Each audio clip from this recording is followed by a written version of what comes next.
Akkam jirtu arramume suurata daa'immaniif barbaachisan keessaa tokko kan ta'e waa'ee foon nyaachuu daa'immanii irratti wantoota tokko tokkoon isinii kaasa. Hanga dhumaatti nu hordofaa, akkasumas chaanalii kana sabiskiraayib gochuun hordofaa, laayik godhaa, hiriyoota keessanis affeeraa. Daa'imman yoomii eegalanii foon nyaachuu qabu?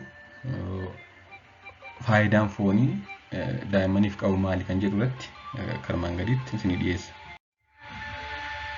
Umurii ji'a ja'a eegalee hangi elementii ayireenii daa'imman qaama isaanii keessa kuufatanii qaban xiqqaachaa deemuun hanga elementii kanaa aannan harma haadhaa irraa argatan qofti hin ga'u jechuudha. Elementiin ayireenii kun maaliif fayyada? Seelii dhiiga diimaa oomishuu fi akkasumas dalagaa qaama adda addaaf barbaachisa waan ta'eef ayireenii qaban taanaan hir'ina dhiigaa godhatu jechuudha. Kanaaf umurii ji'a ja'a booda harmi haadhaa qofti gahaa miti elementii kana argachuuf. Kanaafuu elementii kana nyaata dabalataa irraa argachuun barbaachisaadha jechuudha. Foon diimaa immoo elementii ayireenii kana hedduu kan qabuu fi kan badhaadhe soorata elementii ayireenii hedduu qaban keessaa foon diimaa isa tokkodha jechuudha.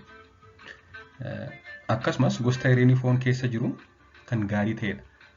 Ayireenii gosa adda addaa qaba nyaata keessa kan jiru. Gosta ayireenii foon keessa jiru isa heem ayireen jedhamu waan ta'eef salphaatti kan garaa daa'immanii irratti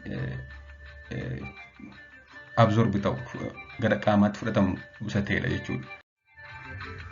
Sooranni daa'immanii kanneen bu'aa biqiltoota adda addaa ta'an kanneen warshaalee adda addaa keessatti oomishamanii gurguraman elementii ayireenii haa qabaatan iyyuu malee gosta ayireenii isaan qaban isa nenheem ayireen jedhamu kan foon keessa jiru isa heem ayireenidha. Kanneen kaan immoo nenheem ayireen waan ta'eef salphaatti kan gara qaamaatti hin fudhatamnedha. Garaacha daa'immanii keessaa marrumaan daa'immanii keessaa salphaatti gara qaama daa'immaniitti hin fudhataman jechuudha. Kanneen biqiltoota adda addaa fi kanneen nyaata warshaalee adda addaatti oomishamanii gurguraman keessatti argamu. Kanaafuu foon fooyya'aadha jechuudha ayireenii argachuuf. Dabalataanis foon diimaa hanga pirootinii gaarii ta'e waan qabuuf guddinaa fi jabina qaama daa'immaniifis baay'ee gaariidha. Pirootinii hedduu qaba. Pirootinii immoo ijaarsa qaamaa irratti gahee olaanaa taphata. Kanaaf foon jechuudha. Kanaafuu umurii ji'a ja'a irraa eegaluun foon diimaa daakuun sirriitti daakamuu qaba. Daakuun nyaata adda addaa waliinis makuunis ta'e qophaa isaa bilcheessanii torbanitti si'a 2 yookaan si'a 3 daa'immaniif kennuun baay'ee gaariidha jechuudha. Erga sirriitti daakamee booda nyaata adda addaatti makuunis ta'e qophaa isaa torbanitti si'a 2 si'a 3 daa'immaniif kennuun gaariidha.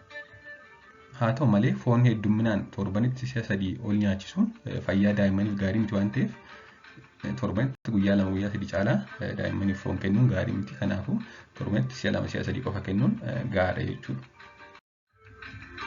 Kuni foon sirriitti daakamee nyaata daa'immaniitti dabalamuuf qophaa'edha. Kanaaf akka tasa gara ujummoo qilleensa isaanii hin seenne sirriitti daakamuu qaba jechuudha foon daa'immaniif qophaa'ee dhiyaatu. Galatooma chaanalii kana sabiskiraayib gochuun dagatinaa, hiriyoota keessanis affeeraa.